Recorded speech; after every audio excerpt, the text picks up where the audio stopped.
तो कुंभ मेले का समय शुरू हो चुका है और इस बार कुंभ मेले का आयोजन 13 जनवरी से लेकर 26 फरवरी महाशिवरात्रि के दिन तक होने वाला है और इसका आयोजन किया जा रहा है प्रयागराज उत्तर प्रदेश में। और दोस्तों ये मेला बहुत ही बड़े स्तर पे मनाया जा रहा है क्योंकि ये मेला हिंदुओं का एक पवित्र मेला है और 12 सालों के बाद एक बार आता है। और कहते हैं कि इस बार कम से कम 45 करोड़ जनता के आने की संभावना है, जिसमें सभी साधु संत और भक्तगण शामिल होंगे। तो ये एक युद्ध स्तर पे एक मेला मनाया जाएगा जो कि 13 जनवरी से लेकर 26 फरवरी तक। तो चलिए हम समझते हैं दोस्तों कि ये मेला मनाया किस लिए जाता है और कुंभ मेले का आयोजन इतने बड़े स्तर पे क्यों किया जाता है और ये कुंभ मेला इतना फेमस क्यों है। तो इसकी कहानी ऋग्वेद में भी दी गई है और इसकी पौराणिक मान्यताएं भी हैं। पौराणिक कथाओं के अनुसार ऋषि दुर्वासा ने देवताओं को श्राप दे दिया था और इस श्राप के कारण देवता बहुत कमजोर हो गए थे। सो दोस्तों कहते हैं कि जब देवता सभी कमजोर हो गए तो वो मदद मांगने विष्णु जी के पास गए। तो विष्णु जी ने ये कहा कि अगर आपको फिर से अमर होना है तो आपको अमृत पीना पड़ेगा और उसके लिए आपको समुद्र मंथन करना पड़ेगा। तो उनके कहने के अनुसार देवताओं ने समुद्र मंथन किया।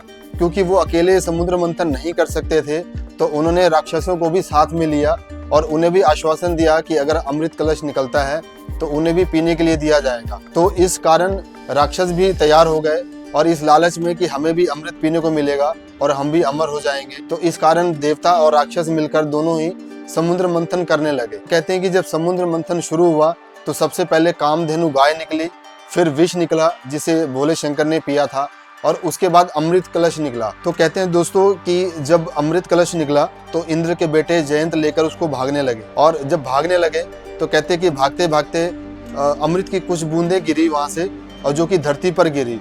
और जब ये बूंदें गिरी थी तो ये 4 जगहों पे मुख्य रूप से गिरी थी, जैसे कि एक प्रयागराज में, एक हरिद्वार में, एक उज्जैन में और एक नासिक में। तो कहते हैं दोस्तों इन 4 जगहों पे अमृत की बूंदें गिरी जिस कारण से ये स्थल जो है पवित्र बन गए और उस कारण से कुंभ मेले का आयोजन इन 4 स्थलों पे किया जाने लगा। क्योंकि मुख्यतः कुंभ मेले का जो आयोजन होता है वो 4 जगहों पर होता है। ये है प्रयागराज, हरिद्वार, नासिक और उज्जैन। तो इन 4 जगहों पर मुख्यतः कुंभ मनाए जाते हैं और ये 12 सालों के अंतराल पे मनाए जाते हैं। और आइए हम समझते हैं कि आखिरकार कुंभ मेला 12 साल में ही क्यों मनाया जाता है। तो कि जब इंद्र के बेटे जयंत अमृत लेकर भाग रहे थे तो उनकी और राक्षसों की जो लड़ाई चली थी वो 12 दिन चली थी। एक दिन 1 साल के बराबर होता था। तो इस कारण से कहते हैं कि 12 दिनों तक लड़ाई चली थी। तो इस कारण से 12 सालों में एक बार कुंभ मनाया जाता है जो कि 4 जगहों पे होता है। 12 साल के अंतराल में प्रयागराज में मनाया जाता है, फिर 12 साल के अंतराल में हरिद्वार में, फिर 12 साल के अंतराल में नासिक में और फिर आखिर में उज्जैन में मनाया जाता है। सो इसका बहुत ही ज्यादा महत्व है दोस्तों।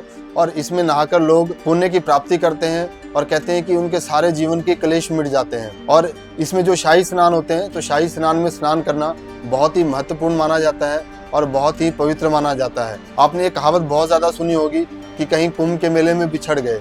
इसका मतलब ये होता है दोस्तों कि जब कुंभ मेले का आयोजन होता है तो वहाँ बहुत भारी संख्या में भीड़ होती है और पूरे देश विदेश के साधु संत महंत और आम पब्लिक वहां पहुंचती है शाही स्नान करने के लिए। सो दोस्तों कुंभ के महत्व को आप कैसे देखते हैं आप कमेंट करके जरूर बताइएगा।